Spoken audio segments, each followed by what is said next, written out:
चित्रलेखा।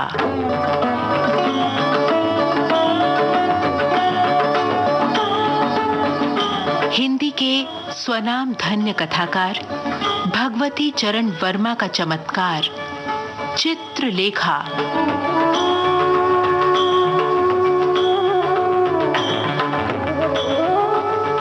मानव मन के कुरुक्षेत्र में पाप और पुण्य के चिरंतन युद्ध की कथा चित्रलेखा।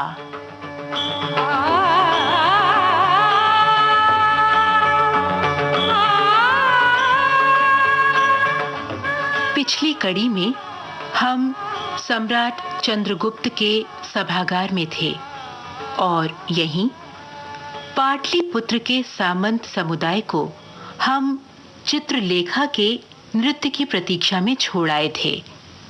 साक्षात लक्ष्मी रूप में सजी चित्रलेखा प्रांगण के बीचों बीच खड़ी थी और विमोहित समुदाय उसके अनिंद्य रूप को अपलक निहार रहा था। आइए आज पढ़ें इससे आगे।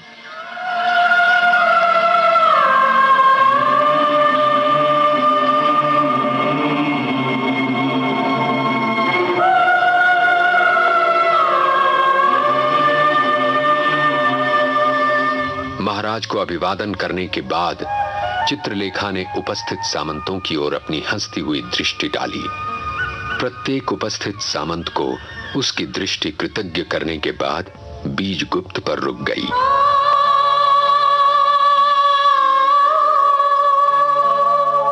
बीजगुप्त मुस्कुराया। चित्रलेखा के मौन अभिवादन का मौन उत्तर मिल गया।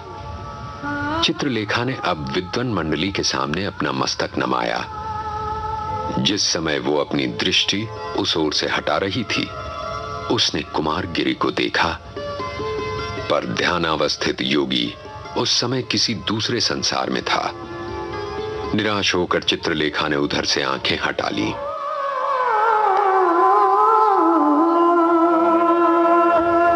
चित्रलेखा के सुंदर कमल से कोमल पैरों ने घुंघरुओं के साथ सम पर ताल दिया और नृत्य आरंभ हो गया।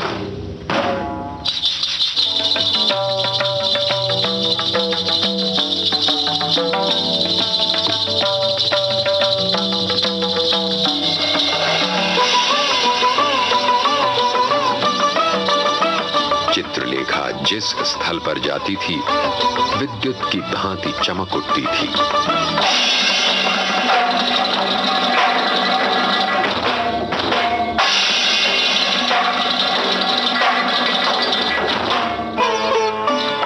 मृदंग का ताल मानो मेघों का गंभीर गर्जन था।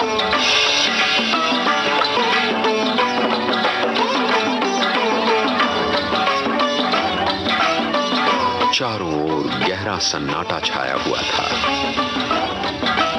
प्रत्येक व्यक्ति मंत्रमुग्ध सा कला के सर्वोच्च प्रदर्शन को निरख रहा था।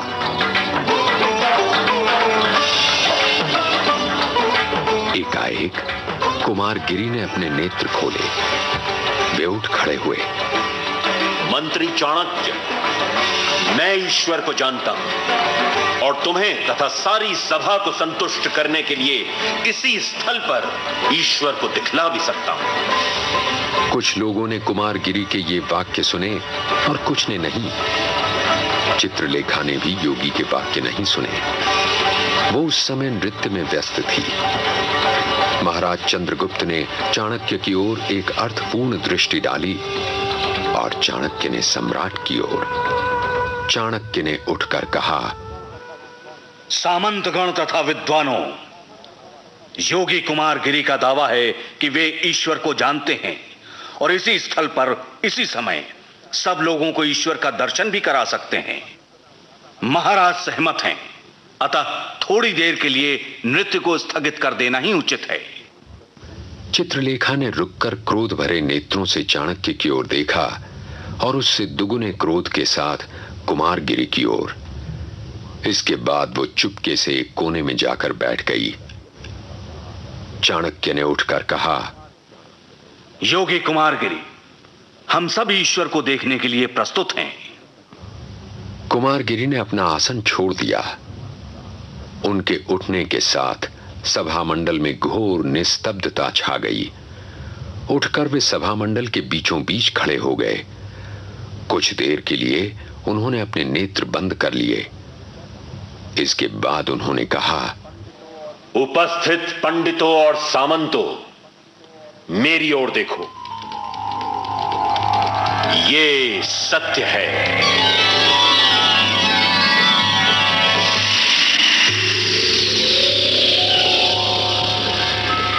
लोगों ने देखा कि योगी कुमारगिरी जहां खड़े थे उसी के पास यज्ञ वेदी से एक अग्नि शिखा निकली और वो शिखा छत की ओर बढ़ने लगी।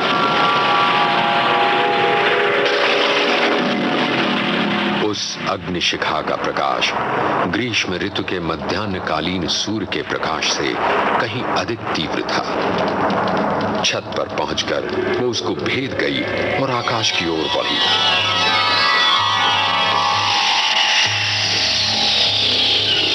धीरे धीरे वो पतली सी अग्निशिखा आकार में बढ़ने लगी और उसका प्रकाश इतना तीव्र हो गया कि लोगों के नेत्र उस प्रकाश को न सहन कर सकने के कारण बंद होने लगे।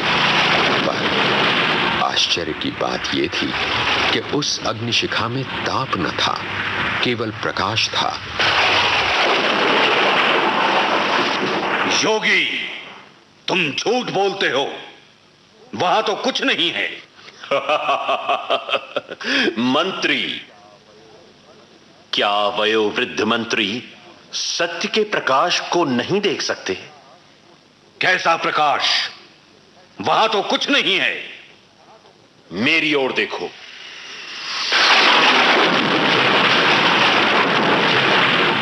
ये ईश्वर है।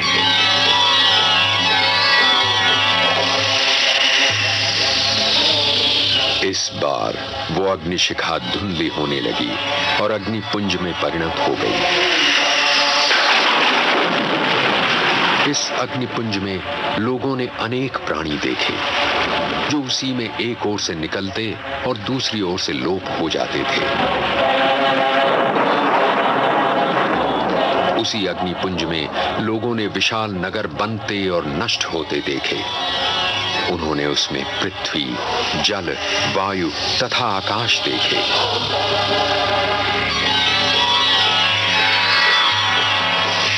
धीरे धीरे वो सब लोप हो गया और वही अग्निपुंज रह गया। मुझे कुछ नहीं दिखलाई देता। योगी, मैं फिर कहता हूं कि तुम झूठ बोलते हो। मैं ये कहूंगा कि तुम झूठ बोलते हो और मेरे इस कथन की साक्षी सारी सभा है। यहां पर उपस्थित सज्जन तुम्हें इसका उत्तर देंगे। लोग चिल्ला उठे, मंत्री झूठ बोलते हैं क्योंकि हमने सत्य और ईश्वर दोनों को देखा है। मर्माहत चाणक्य ने इस बार चंद्रगुप्त की ओर देखा। सम्राट ने भी कहा, मंत्री, कुमारगिरी झूठ नहीं बोलते। हमने सत्य और ईश्वर को देखा है। मेरी आंखों ने आज प्रथम बार मुझको धोखा दिया है। नवयुवक योगी, मैं हारा और तुम जीते।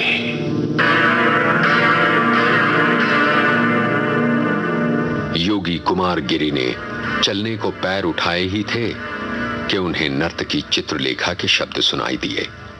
ठहरो, मेरे भ्रम का निवारण अभी नहीं हुआ। योगी, तुमने जो कुछ दिखलाया था वो मैंने नहीं देखा। नर्तकी की आंखें योगी की आंखों से मिल गईं। योगी की आंखों में विश्वास का तेज था और तपस्या का बल, और नर्तकी की आंखों में उल्लास की चमक और अविश्वास की आभा थी। मंत्री चाणक्य को सब लोग झूठा ठहरा सकते हैं, पर मैं नहीं। मैं तुमसे सत्य तथा ईश्वर की दुहाई देकर पूछती हूं कि क्या वास्तव में तुमने भी सत्य और ईश्वर के उस स्वरूप को देखा है जिसको तुमने सारी सभा को दिखलाया है? नहीं।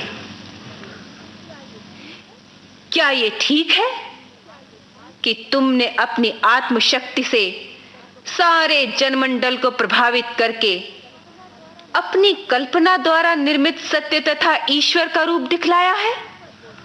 झूठ मत बोलना। मैं सत्य तथा ईश्वर की दुहाई देकर तुमसे यह प्रश्न पूछ रही हूं। ठीक कहती हो। क्या यह भी ठीक है कि जिन लोगों की आत्मशक्ति इतनी प्रबल है कि वे तुम्हारी आत्मशक्ति से प्रभावित नहीं हो सके, उन लोगों को तुम अपनी कल्पना जनित चीजें नहीं दिखला सके?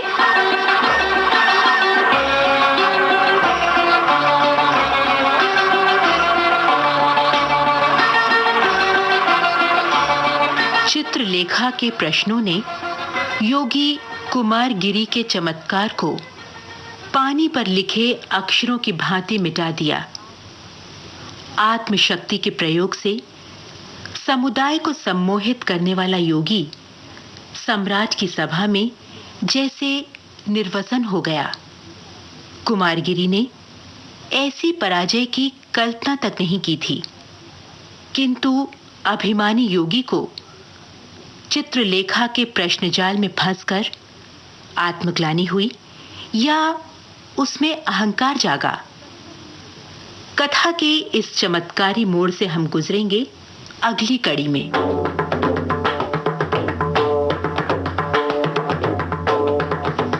आज की कड़ी में महामंत्री चाणक्य बने थे प्रदीप शुक्ल। योगी कुमारगिरी का रूप धरा सुधीर पांडे ने। सम्राट चंद्रगुप्त की भूमिका में थे आनंद सिंह और चित्रलेखा को साकार किया दिशी दुग्गल ने। सूत्रधार का दायित्व निभा रहे हैं हरीश भिमानी।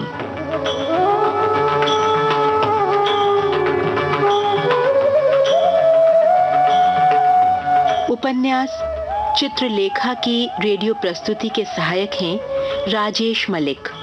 इस परिकल्पना को श्रोताओं तक पहुंचा रहे हैं विजय लक्ष्मी छाबड़ा और लोकेंद्र शर्मा।